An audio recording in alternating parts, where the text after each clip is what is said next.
ప్రాజెక్టుపై సీఎం రేవంత్ రెడ్డి సమీక్ష నిర్వహించారు. కాళేశ్వరంపై సీబీఐ విచారణకు ఒత్తిడి పెంచాలన్నారు సీఎం రేవంత్ రెడ్డి. న్యాయ నిపుణుల సూచన మేరకు సీబీఐకి లేఖ రాయాలని సూచించారు. కాళేశ్వరంపై విచారణ జరపాలని సీబీఐకి అధికారులు లేఖ రాయాలన్నారు సీఎం రేవంత్. అవసరమైతే సీబీఐ డైరెక్టర్ను కలవాలని మంత్రులకు సీఎం రేవంత్ ఆదేశించారు.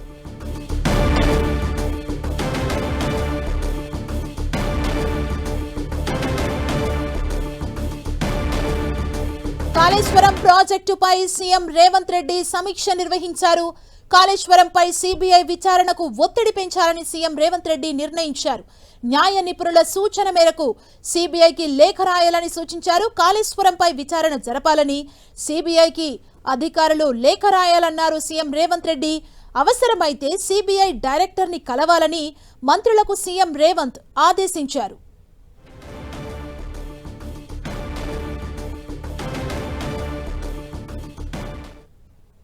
డ్రగ్స్ నియంత్రణపై కఠిన చర్యలు తీసుకుంటున్నామన్నారు సీఎం రేవంత్ రెడ్డి. డ్రగ్స్ కేసులో ఎంత పెద్దవారు ఉన్నా ఎవరిని విడిచిపెట్టబోమని హెచ్చరించారు. డ్రగ్స్ విషయంలో కఠినంగా వ్యవహరించాలని పోలీసులకు ఆదేశించారు రేవంత్ రెడ్డి. మహిళా రక్షణ కోసం ఏర్పాటు చేసిన స్పందన టీమ్స్ ని సీఎం ప్రారంభించారు. మహిళలు, చిన్నపిల్లలకు రక్షణ కల్పించినప్పుడే ఆ ప్రాంతంలో అభివృద్ధి వేగంగా జరుగుతుందన్నారు. ఈ రోజు వరకు కొన్ని అంశాలలో మహిళల పట్ల కొంత వివక్ష ఈ సమాజంలో ఉన్నది. ఇది ఒక్క రోజులో మార్పు తీసుకురావాలనుకుంటే వచ్చేది కాదు. ఈరోజు ఈ సమాజం, ఈ రాష్ట్రం అభివృద్ధి జరగాలి అని అంటే మహిళలకు రక్షణ కల్పించాలి, చిన్నపిల్లలకు భద్రతను ఇవ్వాలి అనేది మా ప్రభుత్వం బాధ్యతగా భావించింది. కానీ తక్షణమే బాధితులకు ఒక మానసిక భద్రత కల్పించడానికి ఈ ప్రభుత్వం, ఈ సమాజం నా పట్ల వివక్షతో లేదు, ఈ ప్రభుత్వం, ఈ సమాజం నా గౌరవాన్ని కాపాడడానికి ప్రయత్నం చేస్తుంది, నాకు సమస్య వచ్చినప్పుడు నా పక్కన నిలబడుతుంది, నాకు అవమానం జరిగినప్పుడు అవమానం చేయడానికి పాల్పడే వాళ్ళని శిక్షిస్తుంది అని ఒక నమ్మకాన్ని, విశ్వాసాన్ని మన ప్రభుత్వం కల్పించాలనుకుంటుంది. ఈనాడు రాష్ట్రంలో దేశానికి ఆదర్శంగా నిలబడే ఇందిరమ్మ ఇల్లు 4.5 లక్షలు మన ఇస్తే అన్ని ఇళ్లను మహిళల పేర్ల మీదనే మనం మంజూరు చేసినాం.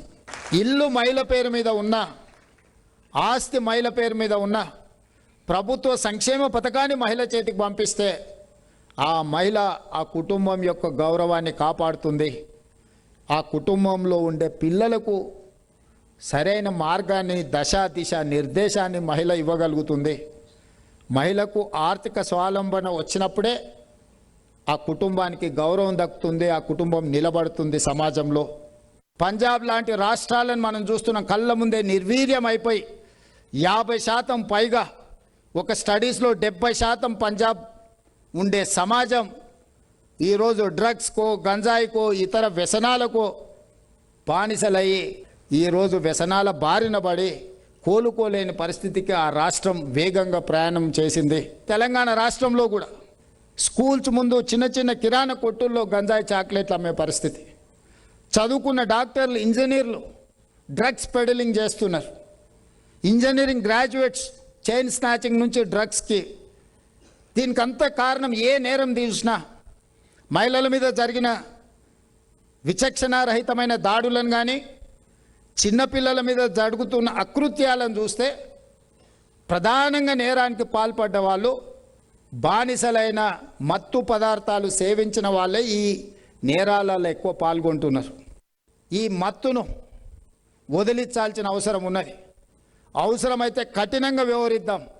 ఎంత వారున్నా కూడా వాళ్ళని ఎంత సెలబ్రిటీ అంత ప్రజలలో నించోబెట్టి శిక్షిస్తే ప్రజలకు ఒక సమాచారం, ఒక సందేశం ఇచ్చిన వాళ్ళం అవుతాం.